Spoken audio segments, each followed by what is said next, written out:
Right.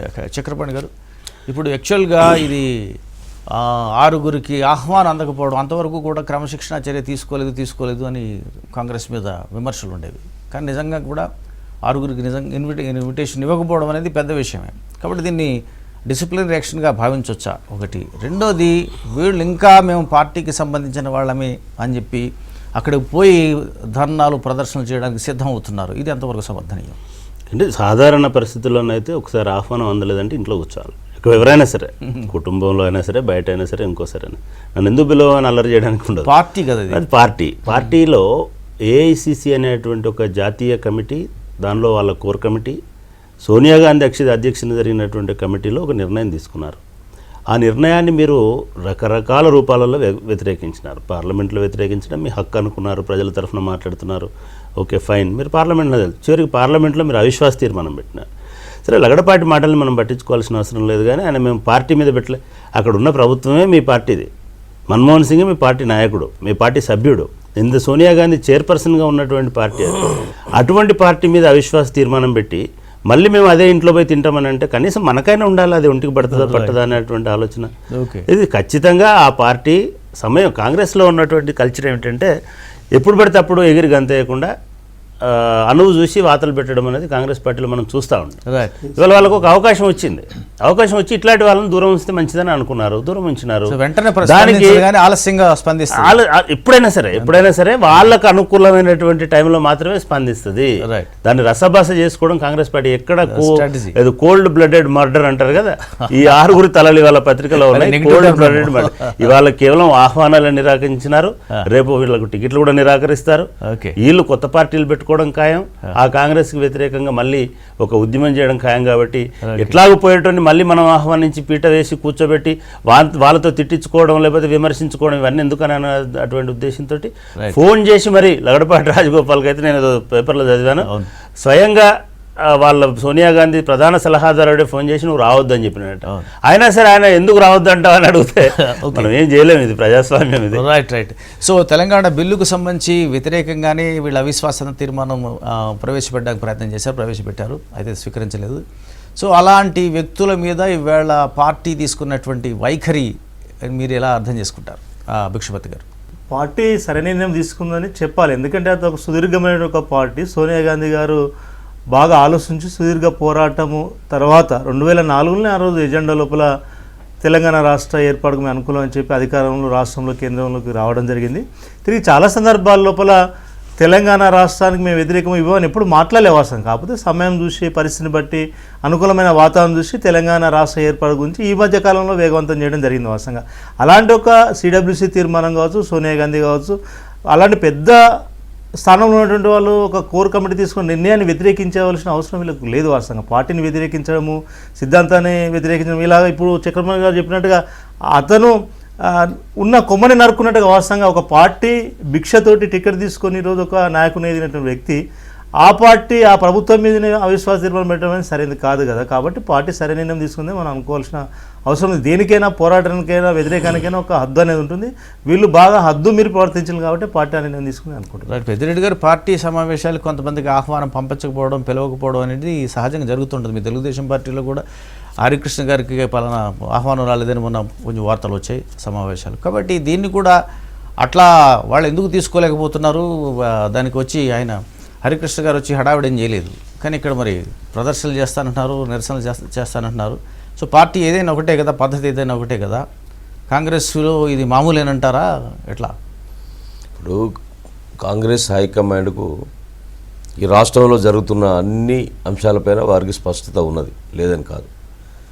ఎవరు పార్టీలో ఉంటారు, ఎవరు ఏ పార్టీలోకి వెళ్తారు, ఎవరు కొత్త పార్టీ పెడితే ఆ పార్టీలో చేరడానికి సిద్ధమవుతూ ఉన్నారు, ఫ్లెక్సీలు ఎక్కడ తయారవుతున్నాయి, టోపీలు ఎక్కడ తయారవుతున్నాయి, టీషర్ట్లు ఎక్కడ తయారవుతున్నాయి, ఎవరు తయారు చేస్తున్నారు, దాని వెనుక ఈ సమాచారం లేకుండా ఉంటుందా? ఇంత పెద్ద వ్యవస్థలో ఎవరు మాకు తెలియదు, ఎవరు ఎట్లా తయారవుతున్నాయంటే చిన్న ఇంత ఏదైనా కార్యక్రమం జరిగితే సాయంత్రానికి అది ఎవరిది అని చెప్పే పరిస్థితిలో ఉన్నటువంటి వ్యవస్థలో ఇదంతా కూడా ఒక వ్యూహాత్మకంగా అన్నీ తెలిసే కనుసన్నల్లో జరుగుతున్నాయి.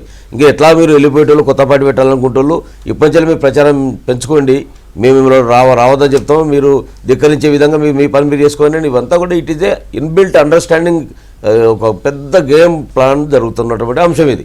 వాళ్ళని పిలిచినా పిలవలేదు, దీనికి మామూలు పరిస్థితులలో ఇంత అంటే పెద్ద మీరు కేవలం పార్టీ హైకమాండ్కి సమాచారం మాత్రమే ఉంటుందంటున్నారా, లేకపోతే హైకమాండ్ సూచనల మేరకు వెళ్ళి చేస్తున్నారు? డెఫినెట్గా వాళ్ళ యొక్క అభిప్రాయాలు లేకుండా, సూచనలు లేకుండా, సలహాలు లేకుండా ఇప్పుడు ఏమైందండి, అక్కడ ఆ ప్రాంతంలో రాష్ట్ర విభజన చేయడం ఖాయమండి, చేస్తున్నారు, ఇంకా చేయడానికి నిర్ణయం తీసుకున్నారు. వాట్ మే కమ్స్, రేపు బిల్లు పెట్టేస్తారు, బిల్లు పాస్ చేస్తారు. చేసిన తర్వాత ఆ ప్రాంతంలో ఇంకా కాంగ్రెస్ ఉండదనేది ఒక నిర్ధారణకు వచ్చారు.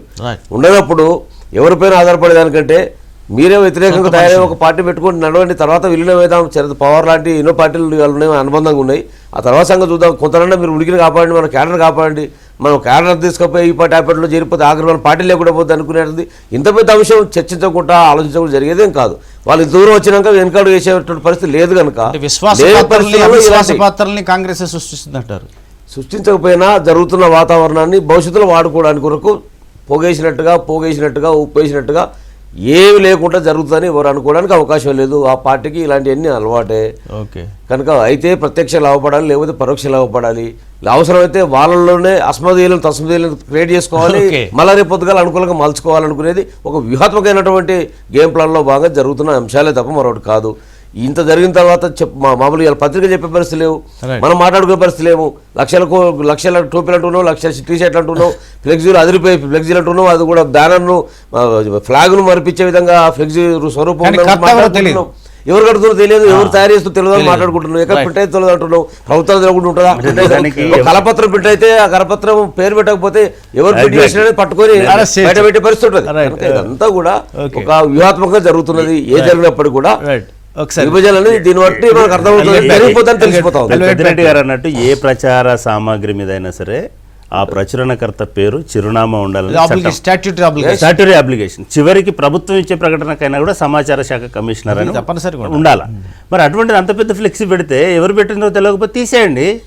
ఓకే, నిజంగా మున్సిపాలిటీ మనకున్న చట్టం ప్రకారం అనానిమిటీ ఉన్నటువంటి అటువంటి ఏ ప్రచారాన్ని అయినా సరే తీసేసే అధికారం ఉండదు. మీకు ధైర్యం ఉంటే పేరు పెట్టుకుంటే నో ప్రాబ్లం, చట్టం అని చెప్తుంది, ఆ చట్టాన్ని ప్రయోగించండి అంటున్నాను నేను. విష్ణు గారు, ఇక్కడ మనకి రెండు అంశాలు కనిపిస్తున్నాయి. ఒకటి, అవిశ్వాస తీర్మానాన్ని ప్రవేశపెట్టినటువంటి 6 మీద క్రమశిక్షణ చర్యలో భాగంగా వాళ్ళని ఆహ్వానించకపోవడం ఒకటి అంత సీరియస్గా ఉంది high command. But at the same time ముఖ్యమంత్రి కిరణ్ కుమార్ రెడ్డి సో పార్టీ యొక్క విధానాలను కానీ నిర్ణయాలను కానీ ధిక్కరించి వస్తున్నారనేటువంటిది అంశం ఒకటి. ముఖ్యంగా పార్టీకే సన్నాహాలు జరుగుతున్నాయి, అది ఎవరో కథ తెలియదు కానీ మొత్తం బాణం మార్క్ అంతా కిరణ్ కుమార్ రెడ్డి వైపు వెళుతూ వస్తుందనేటువంటిది బాహాటంగా చర్చించుకుంటున్నారు. కాబట్టి ఈయన మీద లేని క్రమశిక్షణ చర్య వీరి మీద ఎలా వచ్చింది, రెంటికి మధ్య తేడా ఏమిటి అని? ఇప్పుడు పార్టీకి సంబంధించినటువంటి అభిప్రాయాలు వారు వ్యక్తం చేయాల్సినటువంటి అవసరం ఉంది, ఏఐసిసిలో కానీ లేకపోతే శాసనసభలో కానీ. అంతేగా కొత్త పార్టీలు ఎవరెవరు పెడుతున్నారో అసలు ఇంకా తెర మీదకి రాలేదు, ఎవరు పేర్లతో రావట్లేదు బ్యానర్లు. ఒక కొత్త వాతావరణం వస్తుంది. ఇప్పుడు నేను పార్టీ పెడుతున్నాను, లేకపోతే మనందరం కలిసి పార్టీ పెట్టాలి అని చెప్పి ఇంతవరకు స్పష్టంగా ఏ రాజకీయ నాయకుడు కూడా ప్రకటించినటువంటిది లేదు. అన్ని ఊహాజనితమైనటువంటి వార్తలన్నీ కూడా వస్తున్నాయి. దాని ఆధారంగా మనం ఏం మాట్లాడతాం, బాధ్యత కలిగిన మనుషులు ఇప్పటి వరకు కూడా ఎవరు కూడా ఈ పార్టీకి మేము ఉన్నాము, మేము వెనకాల ఉన్నాము, మనందరం కలిసి పనిచేయాలి, మన రండి మీరని చెప్పి ఆహ్వానించింది కూడా లేదు. కాబట్టి అదే ఆ అంశాలు దాన్ని మనం పెద్ద చర్చించాల్సిన అవసరం లేదు. అంటే కేంద్ర నిర్ణయాన్ని ధిక్కరిస్తున్నారు కదా అని, విభజనకు సంబంధించి కేంద్ర నిర్ణయాన్ని ముఖ్యమంత్రికి నేరుగా ధిక్కరిస్తున్నారు కదా, ఏఐసిసి నిర్ణయాన్ని ధిక్కరిస్తున్నారు, సిడబ్ల్యూసి నిర్ణయాన్ని ధిక్కరిస్తున్నారు. ఇక్కడ గమనించాల్సింది ఏంటంటే ఏఐసిసి జనరల్ సెక్రటరీ గారు అనేక సార్లు చెప్పారు స్పష్టంగా, కిరణ్ కుమార్ రెడ్డి గారు కాంగ్రెస్ పార్టీ లాయలిస్టు, ఆయన పార్టీ వ్యతిరేక చర్యలు ఎక్కడ చేపట్టలేదు, ఆయన ఒక ప్రాంత ప్రజల యొక్క అభిప్రాయాలు ప్రతిబింబిస్తున్నారు అని చెప్పి నిన్నగాక మొన్న కూడా ఆయన స్పష్టంగా ఈ 3 అంశాలు కూడా చెప్పడం జరిగింది. ఎవరో ఎక్కడో విజయవాడలో బ్యానర్ కడితే, ఎవరో ఎక్కడో ఏలూరులో బ్యానర్ కడితే పార్టీ పెట్టుకోవడానికి సన్నాహాలు చేస్తున్నారని చెప్పని, దానికి అనుగుణంగా ఉన్నారని చెప్పని మాట్లాడుకోవడం ఈ సందర్భంలో కరెక్ట్ కాదు. ఎవరైనా సరే, కిరణ్ కుమార్ రెడ్డి గారైనా లేకపోతే ఎవరైనా పార్టీ పెడతానికి ముందుకు వచ్చి నేను పార్టీ పెడుతున్నానని చెప్పని ఎక్కడ చెప్తే ఆ రోజు మనం డిస్కస్ చేద్దాం. అంతే తప్ప బ్యానర్ మీద కనీసం పేరు పెట్టకుండా ముందుకు వచ్చిన వాళ్ళ గురించి మనం అనవసరంగా మనం మాట్లాడుకోవడం అవుతుంది. కాబట్టి పార్టీ నిర్ణయం వ్యతిరేకించడం కాదు. సిడబ్ల్యూసీ నిర్ణయం చేసినప్పటికీ కూడా ప్రాంతంలో ప్రజల ఆందోళన ఉంది, వ్యతిరేకంగా ఉన్నారు. దాన్ని ఏ విధంగా మనం క్యారీఅవుట్ చేయాలనే దాని మీదే ఇప్పటివరకు కూడా జరుగుతున్నటువంటిది. కాబట్టి కిరణ్ కుమార్ రెడ్డి గారు కూడా స్పష్టం చేశారు మన పత్రికా విలేకరుల సమావేశంలో, మాకు హైకమాండ్ అనేది ఒకటి ఉంటుంది, దాని నిర్ణయం ప్రకారం వారు చేస్తే అది కరెక్ట్ కాదు, దాన్ని మార్చుకోవడానికి మేము చెప్తా ఉన్నాము అని చెప్పి కూడా చెప్పడం జరిగింది.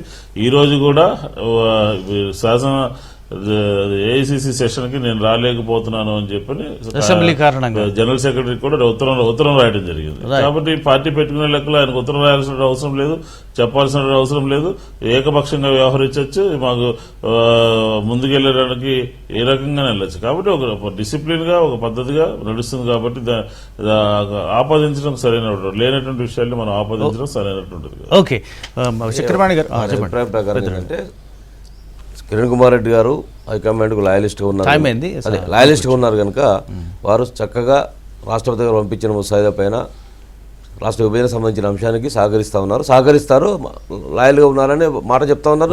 సంతోషం, మంచిదే కదా, నేను ఒకటి మాట్లాడితే మీరు ఒకటి మంచిదే కదా అంటున్నాను, తప్పే మాట్లాడే దమ్ము ధైర్యం లేదు. అప్రిషియేషన్ అండి, దాన్ని తట్టుకునే మీరు నథింగ్ బట్ అప్రిషియేషన్. నేను మీరు మాట్లాడేది ఏంటి?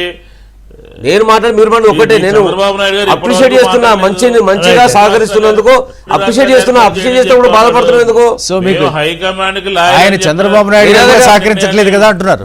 వదిలిపెట్టండి, ప్రభుత్వం ముఖ్యమంత్రి గురించి మాట్లాడితే ఆయన కూడా సీఎం కిరణ్ కుమార్ రెడ్డి వదిలిపెట్టినట్టారు, మీరేమో చంద్రబాబును వదిలిపెట్టారు. ఇద్దరు సీఎం కిరణ్ కుమార్ రెడ్డి, చంద్రబాబు నాయుడు కేవలం ఒక్క జిల్లా వల్లే కాదు, ఒకే కవలలు.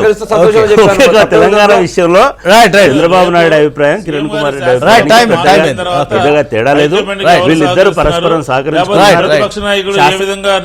కూర్చున్నాడు. Okay, so thank you Vishnu garu, సమయం అయింది. Thank you, right, thank you Chakrapani garu, thank you Peddireddy garu. So thank you బక్షివతారు. ఒక్క వాక్యం.